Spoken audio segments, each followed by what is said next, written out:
لله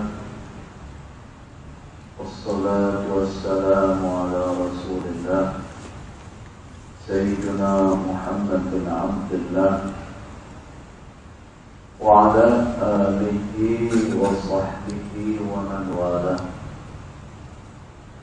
أشهد ونشهد أن لا إله إلا الله وأشهد أن محمدا عبده ورسوله. اللهم فصل وسلم على سيدنا محمد عبدك ورسولك النبي الأمي وعلى آله وصحبه وبارك وسلم. ثم أقول رب اشرح لي صدري ويسر لي أمري واحلل عقدة من لساني يفقهوا قولي أما بعد. قال الله سبحانه وتعالى في كتابه الكريم: لقد كان لكم في رسول الله أسوة حسنة صدق الله العظيم. ربي أدخلني مدخل صدق وأخرجني مخرج صدق واجعل لي من لدنك سلطانا نصيرا. إلهي أنت مقصودي ورضاك مطلوبي فأعطني محبتك ومغرفتك يا أرحم الراحمين. Alhamdulillah, yang pertama-tamanya kita merafa'kan kesyukuran kehadiran Allah Subhanahu wa Ta'ala yang mana dengan limpah kurnianya, dengan rahmatnya, maka pada saat dan juga ketika ini kita masih lagi diberikan ruang dan juga peluang oleh Allah Subhanahu wa Ta'ala untuk kita sekali lagi dapat bersama-sama di dalam rumah Allah Subhanahu wa Ta'ala ini bagi menunaikan salat fardu maghrib secara berjemaah, dan juga kita akan dirikan salat fardu isya sebentar sahaja lagi insya-Allah. Maka mudah-mudahan kita minta dengan Allah Subhanahu wa Ta'ala yang sembahyang kita, zikir kita dan juga doa kita ianya akan diterima pada sisi Allah Subhanahu wa Ta'ala. Allahumma amin. Jadi kita menyambung pembacaan kitab Risalah Al-Mu'awanah fi Sulukin Tariqil Akhirah yang dikarang oleh Al-Imam Al-Habib Abdullah bin Alawi Al-Haddad rahimahullahu ta'ala. Kita masih lagi berada pada bab yang pertama, insya-Allah. Kita masih lagi berada pada bab yang pertama. Maka dia kata, qala Syekhul Musannif rahimahullahu ta'ala wa nafa'ana bi'ulumihi fid daraini amin. Maka telah berkata pengarang kitab ini, dan mudah-mudahan Allah Subhanahu wa Ta'ala memberikan munafaat ilmunya kepada kita di dunia maupun di akhirah. Maka dia kata, wahai saudaraku, dia kata, hendaklah engkau selalu teguh dalam berkeyakinan. Tuan-tuan, yang ni kita dah terang dah pada pertemuan yang lepas-lepas bahawa Al-Imam Al-Haddad rahimahullahu ta'ala dia seru kita supaya kita senantiasa teguh keyakinan kita kepada Allah Subhanahu wa Ta'ala, tanpa adanya berbelah bahagi dengan Allah Subhanahu wa Ta'ala. Sehingga kan perkara ni Allah Subhanahu wa taala sebut di dalam firman dia, wa man yatawakkal 'ala Allah, siapa-siapa yang dah bersandar kepada Allah Subhanahu wa taala. Tuan-tuan, makna tawakal ni dia adalah sandaran. Sandaran kepada siapa? Tawakal 'ala Allah. Siapa-siapa yang bersandar kepada Allah Subhanahu wa taala, fahuwa hasbuh, maka cukuplah Allah Subhanahu wa taala itu bagi dia. Tuan-tuan, kita perlu yakin munafaat dan juga mudarat semuanya mai daripada Allah Subhanahu wa taala.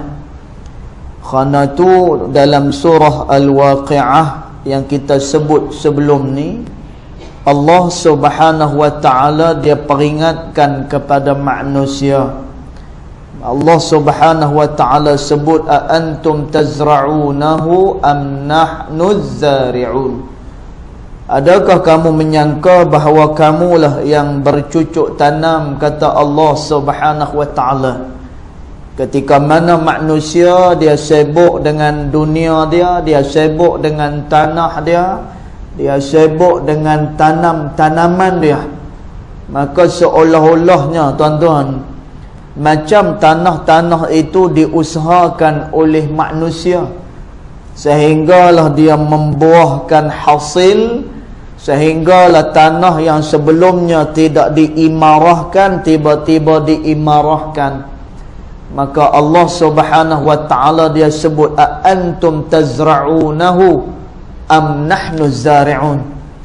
Adakah kamu yang menyemai ataupun adakah kamu yang mengerjakan tanam-tanaman kamu, ataupun sebenarnya pada hakikatnya kata Allah, kamilah yang menanam akan segala tanaman-tanaman itu. Tuan-tuan, ayat ni ianya sangat besar pemahamannya, yang mana Allah Subhanahu wa taala dia nak suruh manusia ni faham bahawa segala-gala perkara tu dia datang daripada Allah Subhanahu wa taala. Sama ada yang munafaatnya ataupun yang mudaratnya, maka semuanya itu di atas keizinan dan juga datangnya daripada Allah Subhanahu wa taala.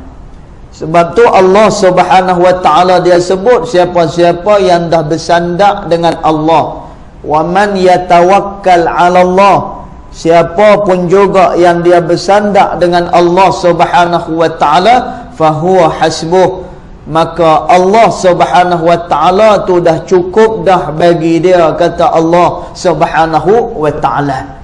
Sebabnya tuan-tuan, tidak gerak dan juga tidak diam sesuatu perkara kecuali ianya diizinkan oleh Allah Subhanahu wa taala. Sebab tu pengarang kepada kitab ni dia sebut, wahai saudaraku, dia kata, hendaklah engkau selalu teguh dalam berkeyakinan. Makna kata nak kena teguh dan kuat sungguh keyakinan kita kepada Allah Subhanahu wa taala. Tuan-tuan, masalah dia sekarang ni, bila mana Allah Subhanahu wa taala tu kita tak nampak. Yang kita nampak sekarang ni apa yang kita usahakan, lalu ianya membuahkan hasil.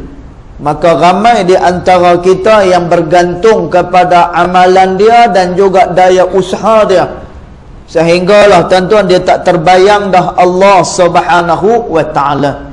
Padahal tuan-tuan, pada hakikatnya segala usaha dan juga daya ni, itu pun ianya di dalam keizinan daripada Allah Subhanahu wa taala. Sebab tu kita selalu sebut, la haula wa la quwwata illa billahil aliyyil azim. Tidak ada kekuatan dan tidak ada daya upaya kecuali kekuatan dan juga daya upaya tu adalah daripada Allah Subhanahu wa taala. Sebab tu ulama dia terjemahkan, tuan-tuan, dia tafsirkan Apa dia makna la haula wala quwwata illa billahil aliyyil azim? Setengah daripada ulama menyatakan bahawa tidak ada daya dan tidak ada kekuasaan pun manusia nak melakukan sesuatu kebaikan kecuali kebaikan itu diberikan Allah Subhanahu wa ta'ala. Dan seseorang tu dia tidak ada daya upaya untuk dia menolak akan segala kejahatan dan juga segala noda dosa kepada Allah Subhanahu wa ta'ala kecuali perkara itu diizinkan oleh Allah Subhanahu wa ta'ala. Tuan-tuan, sebab tu ayat la haula wala quwwata illa billahil aliyyil azim ni dia nak suruh manusia tu duduk dekat mana, nak suruh manusia tu tahu bahawa manusia ni dia tidak ada apa-apa pun dan dia kerdil pada sisi Allah Subhanahu wa ta'ala. Sebab tu Imam Al-Haddad rahimahullahu ta'ala dia sebut, hendaklah engkau selalu teguh dalam berkeyakinan kepada siapa, iaitulah kepada Allah Subhanahu wa ta'ala. Tuan-tuan, menjadi satu perkara yang pelik ketika mana satu orang dia ragu dengan Allah Subhanahu wa ta'ala. Menjadi satu perkara yang orang kata asing sangat-sangat. Bila mana dia dah bersandar kepada Allah Subhanahu wa ta'ala, tiba-tiba dia ragu pula dengan apa yang dia sandarkan itu. Kerana seluruh perkara ni tadi kita sebut, ianya di dalam pengaruh kekuasaan Allah Subhanahu wa ta'ala. Sebab tu Allah Subhanahu wa ta'ala dia kata, innallaha ala kulli syai'in qadir. Sesungguhnya Allah Subhanahu wa ta'ala itu dia berkuasa di atas setiap sesuatu, kata Allah Subhanahu wa ta'ala. Tuan-tuan, manusia ni dia tidak ada apa-apa. Hatta satu jari ni bila mana kita boleh gerak, hak ni bukan kerana kita yang gerakkan, kerana Allah Subhanahu wa ta'ala lah yang memberikan izin bahawa sebatang jari ni tadi dapat digerakkan. Demikian tuan-tuan betapa kerdil dan hinanya manusia ni tadi pada sisi Allah Subhanahu wa ta'ala. Maka manusia ni dihantar ke atas muka bumi, kata Allah Subhanahu wa ta'ala, wa ma khalaqtul jinna wal insa illa liya'budun. Dan tidaklah aku jadikan jin dan juga manusia yang kerjanya hanyalah untuk menjadi hamba kepada aku, kata Allah Subhanahu wa ta'ala. Maka tuan-tuan, teguhlah selalu dalam keyakinan kita kepada Allah Subhanahu wa ta'ala. Tuan-tuan, bila mana seseorang dia teguh keyakinannya kepada Allah Subhanahu wa ta'ala, maka ini merupakan natijah daripada iman kepada Allah dan juga iman kepada Nabi Muhammad sallallahu alaihi wasallam. Kerana tu tuan-tuan, kita dah sebut dah sebelum ni bagaimana dengan Nabi Allah Nuh alaihi salam, ketika mana Allah Subhanahu wa ta'ala perintah supaya mendirikan bahtera. Di mana? Di tengah-tengah padang pasir. Tuan-tuan, benda ni tak masuk di akal. No. Patutnya bila nak buat bahtera ni tadi carilah laut, dia kena cari pantai, dia kena cari sungai hak yang besar sikit, barulah bahtera, barulah sampan, barulah yang namanya kapal ni tadi dia boleh berlayar. Tapi ni tak, buat di tengah-tengah padang pasir. Maka macam mana kapal ni esok bila dah siap dia nak bergerak? Tuan-tuan, Nabi Allah Nuh AS dan juga kaumnya digelar oleh orang-orang yang pandang semua ni hanya setakat pada akal pikiran mereka. Mereka kata, kamu tengok Nuh dan juga kaumnya majanin, mereka ni terdiri daripada orang-orang gila. Tuan-tuan, memang gila sungguh ha? No. Pasal apa? Kerana buat bahtera di tengah-tengah padang pasir, tak tahu macam mana nak jalankan dia. Cuma ini merupakan perintah daripada Allah Subhanahu wa ta'ala. Bila kata perintah, tuan-tuan, kita nak kena yakin ni datang daripada Allah Subhanahu wa ta'ala. Tuan-tuan, manusia ni akal dia terbatas, penglihatan dia terbatas, dan seluruh yang Allah Subhanahu wa ta'ala jadikan ini, walaupun dia makhluk yang paling sempurna, ni manusia. Allah Subhanahu wa ta'ala sebut, laqad khalaqanal insana fi ahsani taqwim. Sesungguhnya telah kami jadikan manusia ni dia serba sempurna, kata Allah Subhanahu wa ta'ala. Tuan-tuan, tapi kita nak kena ingat, sempurna ni dari segi seorang manusia, dia tak lebih daripada tu. Sebab tu Allah Subhanahu wa ta'ala dia khabarkan pada ayat lain, kata Allah Subhanahu wa ta'ala, wa khuliqal insanu dha'ifa, dan dijadikan manusia itu serba lemah, kata Allah Subhanahu wa ta'ala. Tuan-tuan, mula-mula Allah Ta'ala kata manusia ni dijadikan dengan begitu sempurna.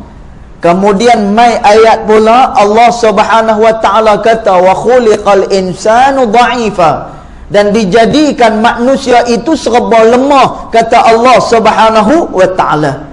Tuan-tuan, nak abad pada kita, walaupun kita adalah makhluk yang paling sempurna dijadikan oleh Allah, tetapi tak lebih hanya daripada seorang manusia yang dijadikan Allah Subhanahu wa ta'ala, tetapi masih lagi terdapat kelemahan pada diri dia. Pasal apa? Kerana Allah Subhanahu wa ta'ala nak suruh manusia ni tahu bahawa kamu ni dijadikan oleh Allah Subhanahu wa ta'ala. Tuan-tuan, Nabi Allah Nuh AS dengan kaum dia, bila mana diperintahkan buat bahtera, buat nanan. Kenapa?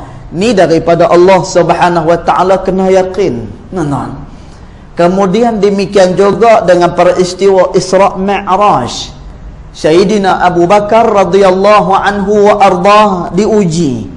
Bagaimana dengan Abu Jahal ketika mana dia datang kepada Abu Bakar radhiyallahu anhu wa ardah, maka Abu Jahal ini dia kata, wahai Abu Bakar, sesungguhnya kawan kamu Muhammad ni dia telah pun gila. Pasal apa gila? Kerana Muhammad ni dia mendakwa dia telah pun diperjalankan oleh Tuhannya daripada kota Mekah ke Palestin, daripada Palestin naik pula sampai ke langit, pergi berjumpa dengan Tuhan dia. Tiba-tiba dia dah balik ke kota Mekah kita ni sebelum daripada waktu subuh. Tuan-tuan, perkara ni dirakam oleh Allah Subhanahu wa ta'ala dalam surah Al-Isra' ayat pertama. Kata Allah Subhanahu wa ta'ala, subhanalladzi asra bi'abdihi lailan, kata Allah, Maha suci Tuhan yang telah pun memperjalankan hambanya. Siapa dia? Nabi Muhammad sallallahu alaihi wasallam. Bagaimana perjalanan ni daripada kota Mekah ke Palestin? Tuan-tuan, lailan, dia mengambil masa hanya 1 malam. Padahal tuan-tuan, nak pergi daripada Mekah ke Palestin ni pada zaman Nabi sallallahu alaihi wasallam, dia mengambil masa 1 bulan pi, 1 bulan patah balik semula. Dan tuan, Sayyidina Abu Bakar radhiyallahu anhu wa ardah, dia didatangi oleh satu orang yang hanya pandang benda tu berdasarkan pada akal dia semata-mata. Dia tak tengok benda ni mai daripada Allah Subhanahu wa ta'ala. Dan tuan, lalu Sayyidina Abu Bakar radhiyallahu anhu wa ardah, yang mana telah pun diketahui Sayyidina Abu Bakar adalah seorang kawan yang begitu rapat dengan Nabi SAW, dan juga orang yang dah pun ditanam keyakinannya agar yakin dengan Allah Subhanahu wa ta'ala. Maka apa kata Sayyidina Abu Bakar? Lau ab'ada min dhalika, kalau Muhammad pi lebih jauh daripada Palestin sekalipun, fasadaqtuhu, maka sudah pasti aku akan membenarkan apa hak yang dia sebut tu. Tuan-tuan, bermula daripada saat tu Sayyidina Abu Bakar dia digelar sebagai apa? As-Siddiq, iaitu orang yang senantiasa membenarkan Allah dan membenarkan Nabi Muhammad sallallahu alaihi wasallam. Tuan-tuan, nak ceritanya macam tu lah. Bila mana ia mai daripada Allah Subhanahu wa taala, tak perlu lagi kita ragu dah. Dan juga menjadi pelik pula, kalaulah benda tu mai daripada Allah, kemudian kita ragu dengan benda tu, sedangkan kita adalah benda yang dijadikan. Siapa yang menjadikan kita? Ni zat yang namanya Allah Subhanahu wa taala ni, yang telah pun menjadikan manusia. Bahkan Allah Subhanahu wa taala sebut, wa khuliqal insanu dha'ifa, dan dijadikan manusia itu serba lemah, kata Allah Subhanahu wa taala. Maka oleh kerana itu kata Imam Al-Haddad, hendaklah dia kata engkau selalu teguh dalam berkeyakinan. Dan teguh dalam berkeyakinan ni tuan-tuan, inilah natijah daripada orang yang benar imannya kepada Allah Subhanahu wa taala. Kenapa? Kerana iman tu maksudnya adalah percaya dan juga dia yakin dengan Allah Subhanahu wa taala. Kemudian yang berikutnya kata Imam Al-Haddad rahimahullahu taala, kerana bila keyakinan itu sudah kukuh di dalam hatimu, maka segala sesuatu yang ghaib, maknanya benda-benda yang tak boleh dilihat dengan mata kasar, bahkan benda ghaib ni kata ulama tauhid, benda yang tak boleh untuk kita tengok dengan mata kasar, tetapi dia boleh kita dengar melalui daripada janji-janji Allah Subhanahu wa taala. Tuan-tuan, seumpama dengan syurga, orang dengar cerita pasal syurga, tapi tidak ada seorang pun yang pernah tahu bagaimanakah gambaran syurga Allah Subhanahu wa taala.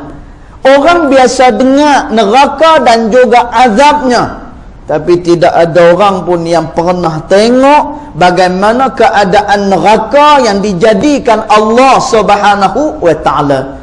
Tuan-tuan, ketika mana malaikat dia melaporkan kepada Allah Subhanahu wa taala berkenaan dengan orang yang duduk dalam majlis zikir seumpama ni, bila malaikat dia naik jumpa dengan Allah Subhanahu wa taala ni, nak berikan laporan, fulan bin fulan dia duduk dalam majlis ilmu, fulan bin fulan dia duduk di dalam majlis mengingati Allah Subhanahu wa taala.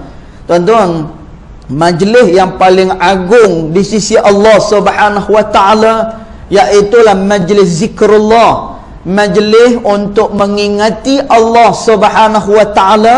Ini merupakan majlis yang mempunyai kedudukan yang begitu tinggi pada sisi Allah Subhanahu wa taala, sehingga kan kata Nabi SAW, majlis zikir ataupun majlis ilmu ni raudhatun min riyadil jannah, salah sebuah taman daripada taman-taman syurga Allah Subhanahu wa taala.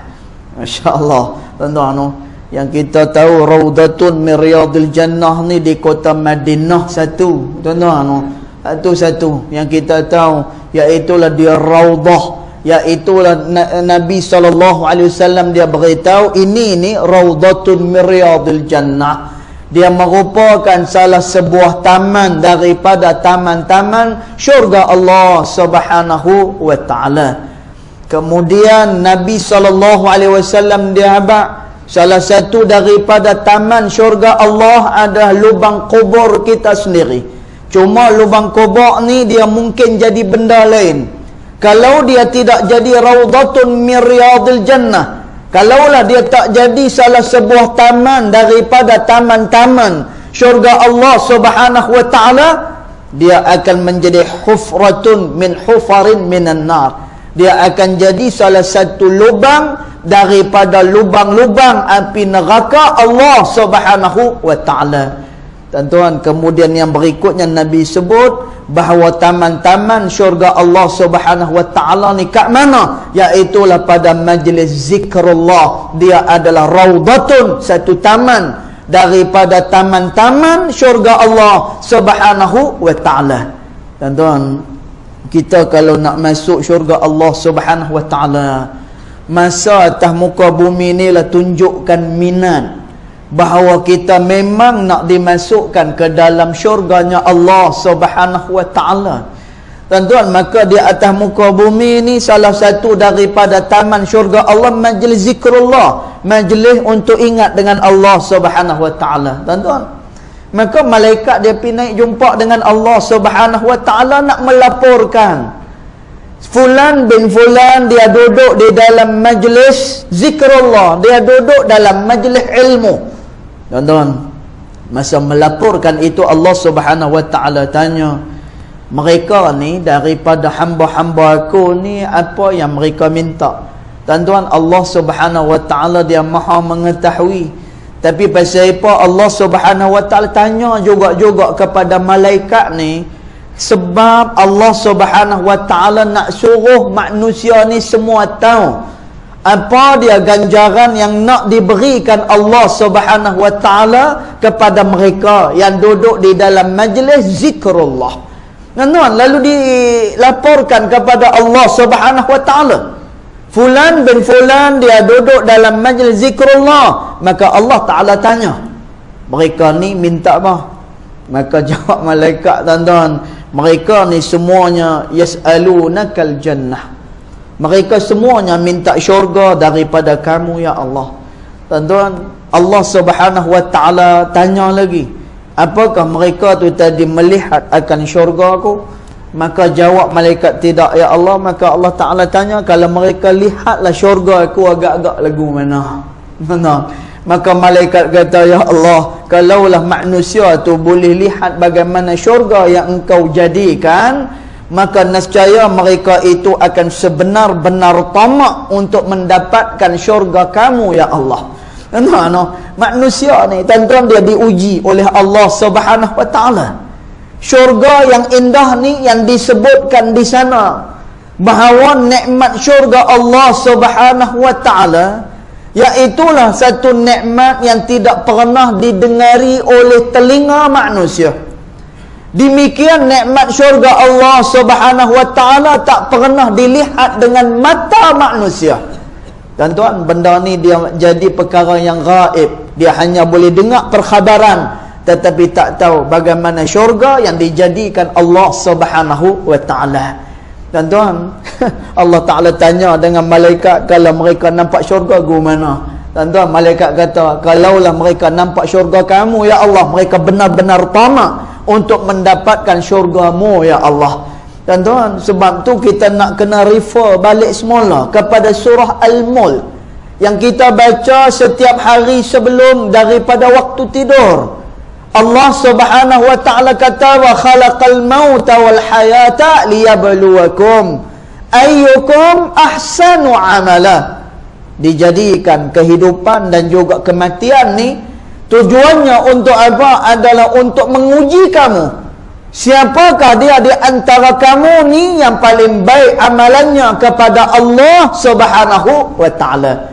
Tuan-tuan, sebab tu syurga kita tak nampak, sebab tu neraka kita tak nampak, tetapi kita boleh nampak semua ni bila mana keyakinan itu kukuh di dalam hati kita. Sebab tu kata Imam Al-Haddad rahimahullahu ta'ala, kerana bila mana keyakinan itu dah kukuh dalam hati kamu, maknanya keyakinan, kepercayaan itu kejap di dalam hati manusia. Dan memang tuan-tuan, manusia dia tak perlu ragu lagi dah dengan Allah Subhanahu wa ta'ala. Telah datang segala bukti bahawa segala-galanya ini adalah hak milik Allah Subhanahu wa ta'ala. Dia bukan terjadi dengan sendirinya ataupun dengan Tuhan-Tuhan yang lain. Bukan dia yang menjadikan. Tuan-tuan, di zaman Sayyidina Umar radhiyallahu anhu wa ardah, Sayyidina Umar ni, dia ada satu Tuhan yang dia buat dengan begitu hebat, dia cipta dengan begitu hebat. Sayyidina Umar pernah, tuan-tuan, pada satu hari dia duduk sengih seorang-seorang, dia duduk gelak seorang-seorang. Maka orang pun jadi pelik pada Sayyidina Umar ni, wahai Umar, pasal apa yang kamu ni sengih seorang-seorang? Pasal apa yang kamu gelak seorang-seorang? Tuan-tuan, Sayyidina Umar kata, dulu masa aku jahiliah dulu ni, aku ada satu Tuhan hebat aku buat. Dia kata, tuan-tuan, hebat Tuhan ni dia buat lagu mana? dia menggunakan tepung grade 1 untuk buat Tuhan ni, yang mana pada zaman Sayyidina Umar, tepung grade 1 ni sangat jarang orang yang guna nak buat roti sangat jarang. Orang kan guna yang grade 3, grade 4, grade 1 ni jarang sangat-sangat, kecuali kalau dia benar-benar kaya. Jangan beza dengan kita lah tuan-tuan. Kita Masya Allah makan semua mewah-mewah belaka. Ni zaman jahiliah Sayyidina Umar radhiyallahu anhu ardah. Tuan-tuan, Sayyidina Umar kata, aku ada satu Tuhan, dia kata, yang aku perbuat daripada tepung yang sangat berkualiti, tepung yang sangat baik. Maka aku buat Tuhan mengikut cita rasa aku sendiri, mengikut rasa ndak aku Tuhan ni lagu mana. Maka aku buat dia dengan cara yang paling hebat, menggunakan benda yang paling hebat. Apa dia? Daging fakhir, iaitulah gandum yang begitu berkualiti. Tuan-tuan, maka dia buat tangan, dia buat kepala, buat kaki, semua sekali. Maka Sayyidina Umar kata, dia menjadi sesembahan aku dan juga aku agungkan dia. Dan dia ni pada hati aku memang cukup hebat. Pasal apa? Dia ni diperbuat daripada benda yang sangat berkualiti. Maka aku agungkan dia. Tapi kata Sayyidina Umar, satu hari poket aku kosong. Satu hari aku tak ada duit. Satu hari aku nak makan tapi tak ada makanan. Bila dah berhari-hari tak makan, bila dah berhari-hari tak makan, perut pun dah lapar sangat ni, dia kata. Maka tiap-tiap hari aku tenung, ya Tuhan aku. Aku tengok, ya Tuhan aku geram. Geram sungguh, ya lah. Tuan-tuan, akhirnya kata Sayyidina Umar, bila aku dah tak ada apa lagi, dah nak makan di rumah, akhirnya aku kepak jari dia, maka aku ambil tepung tu, aku uli-uli buat roti, aku makan. Kemudian hari berikutnya pun macam tu juga, masih lagi rumah ni tak berasa. Maka aku kepak pula dia punya tangan dia, aku uli tepung tu, maka aku jadikan roti, aku makan. Tuan-tuan, akhir sekali kata Sayyidina Umar radhiyallahu anhu arda, bila dah berhari-hari kelaparan ni, aku terputus makanan, akhirnya Tuhan aku tu habis aku makan. Tuhan dia habis dia makan. Tuan-tuan, Tuhan dia bukannya boleh diciptakan.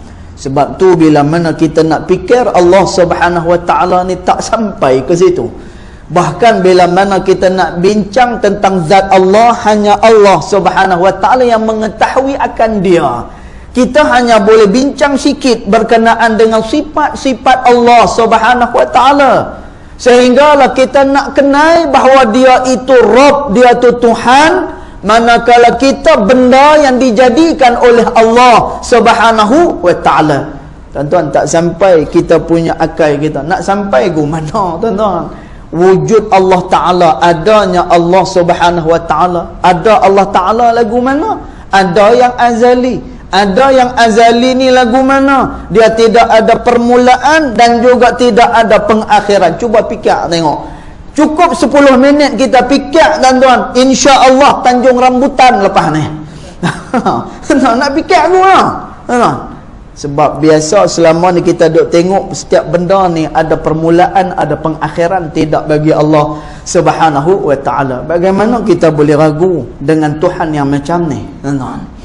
Tuhan yang hakim, yang maha bijaksana, dia alim, dia itu tadi yang maha mengetahui, khabir, pengetahuannya sangat-sangat mendalam, dan juga dia punya penglihatannya begitu sempurna. Ini Allah Subhanahu Wa Taala, dia sangat berbeza dengan manusia. Maka kerana tu bila mana manusia ni tak yakin dengan Allah Subhanahu Wa Taala, pelik pasal apa? Seolah-olah macam dia lebih tahu daripada yang maha tahu, iaitulah Allah Subhanahu Wa Taala. Sebab tu tuan-tuan, Imam Al-Haddad dia sebut, bila mana keyakinan tu dah kukuh dalam hatimu, dia dah kejap dalam hatimu, maka segala sesuatu yang gaib, benda yang kita tak nampak ni tuan-tuan, yang hanya boleh kita dengar melalui perkhabaran, baca Quran sampai berlumui hayat liuk, cerita tentang neraka Allah, cerita tentang syurga Allah, cerita tentang pahala, cerita tentang dosa. Kita tak nampak sampai ke bila tak nampak benda ni. Tetapi tuan-tuan, kerana keimanan yang kejam kepada Allah Subhanahu wa taala, kerana keyakinan yang tidak ada lagi berbelah bagi kepada Allah Subhanahu wa taala, tuan-tuan, nak kenal Allah Subhanahu wa taala bukan payah. Nanti kita akan tengok dalam kitab Hikam Tok Pulau Manis yang kita baca ni. Tok Pulau Manis rahimahullahu taala dia sebut Allah Subhanahu wa taala ni dia ada depan kamu. Tuan-tuan, bukan makna kata ada tu ketui macam kitab ni dah. Sebenarnya kamu ni boleh kenal pada Allah Subhanahu wa taala, tetapi kerana ada banyak benda yang menghijab kamu, sehinggalah kamu ni seolah-olah macam tak kenal dengan Allah Subhanahu wa taala. Tuan-tuan, lagu mana dia tak kenal dengan Allah? Dia tahu yang bagi rezeki ni Allah Subhanahu wa taala. Tapi sembahyang lohok masih lagi sembahyang pukul 4 suku. Tenang no. Pasal apa? Nanti kalau aku tak siap kerja ni nanti kan, bila ni kan tak buat kan, nanti jadi lagu mana? Tuan-tuan, dia lebih besarkan kepada apa yang dia nampak di hadapan dia berbanding dengan Allah Subhanahu wa taala. Padahal tuan-tuan, dia boleh fikir benda ni. Sebab tu Allah Subhanahu wa taala sebut dalam suratul Baqarah, Inna Allah la yastahyi an yadriba mathalan ma ba'udatan fama fawqaha, kata Allah. Sesungguhnya Allah Subhanahu wa taala dia tidak pernah pun rasa malu untuk melakukan sesuatu misal di dalam Al-Quran yang agung ni, walaupun misal itu hanyalah seekor lalat, kata Allah Subhanahu wa taala. Tuan-tuan, pasal apa yang Allah Subhanahu wa taala dia tak pernah rasa malu untuk masukkan dalam Al-Quran ni, walaupun misal itu hanya sebesar lalat? Pasal apa? Kerana Allah Subhanahu wa taala tahu walaupun lalat ni kecil, walaupun nyamuk itu mudah untuk kita bunuh dia, an-namlun ataupun semut, bila mana dia berjalan, tuan-tuan, pakat kita tiup dia, berhenti semua sekali. Tuan-tuan, lemahnya benda-benda ni. Tapi tuan-tuan, tidak semua benda yang Allah Subhanahu wa taala jadikan ni, baik lalat, baik nyamuk yang mudah dibunuh ni, kemudian semut yang bila mana dia berjalan kita tiup dia berhenti semua sekali.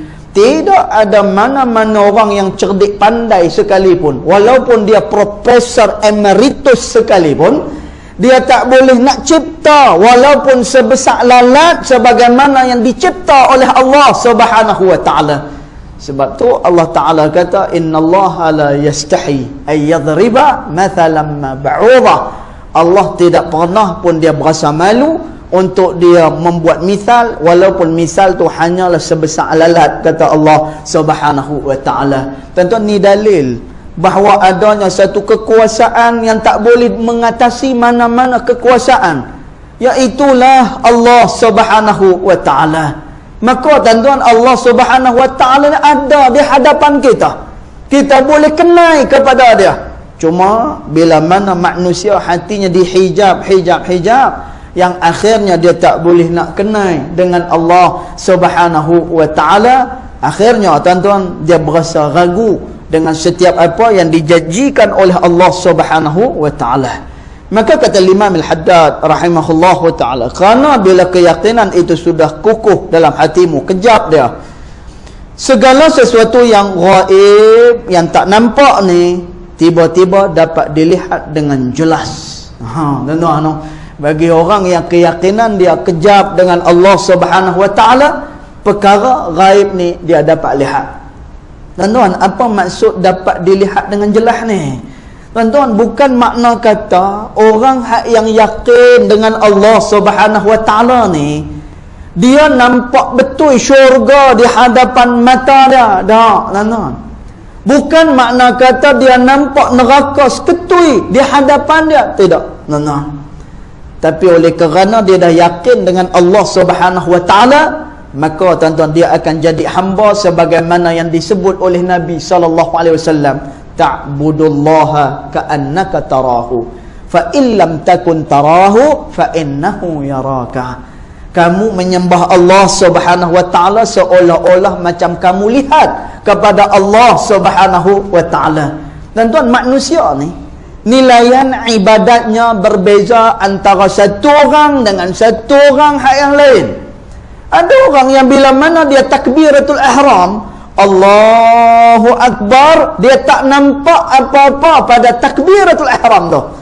Tuan-tuan, padahal nama dia takbir, namanya membesarkan Allah Subhanahu wa ta'ala. Tuan-tuan, dalam kitab yang dikarang oleh Babalah Sarah Al-Fatani rahimahullahu ta'ala, iaitulah kitab berkenaan dengan Asraris Salah, berkenaan dengan rahsia-rahsia semayang. Tuan-tuan, apa makna takbiratul ihram pada hakikatnya? Takbiratul ihram ni tanda bahawa manusia ni dia membesarkan Allah Subhanahu wa ta'ala. Sebab tu dari segi fiqahnya, bila seseorang dah masuk dalam sembahyang, maka haram dia melakukan perkara-perkara biasa yang dia lakukan di luar daripada sembahyang. Dia tak boleh makan, dia tak boleh bercakap, dia tak boleh bergerak lebih daripada 3 kali. Kemudian dia tak boleh berkata-kata dekat dalam sembahyang. Pasal apa? Kerana dia membesarkan Allah Subhanahu wa ta'ala. Bahkan seseorang yang dah takbiratul ihram masuk dah dalam sembahyang, maka haram dia keluar daripada sembahyang dia, kecuali ada uzur-uzur yang dibenarkan pada syarak, barulah dia boleh keluar daripada sembahyang dia. Tuan-tuan, ada orang yang dia takbiratul ihram sambil lewat Allah Allah Akbar. Tapi ada orang, tuan-tuan, yang dia takbiratul ihram lagu mana dengan hatinya tawajuh kepada Allah Subhanahu wa ta'ala. Bila mana dia sebut Allahu Akbar, maka gemetar hatinya kepada Allah Subhanahu wa ta'ala, sebagaimana yang disebut oleh Allah Subhanahu wa ta'ala. Orang yang beriman ni, bila mana disebutkan nama Allah Subhanahu wa ta'ala, maka hatinya akan gemetar. Pasal apa? Kerana dia membesarkan Allah Subhanahu wa ta'ala. Maka tuan-tuan, kata Imam Al-Haddad rahimahullahu ta'ala, bila mana seseorang itu kukuh keyakinannya di dalam hatinya, maka segala yang gaib ni seolah-olah macam dia dah dapat tengok dah.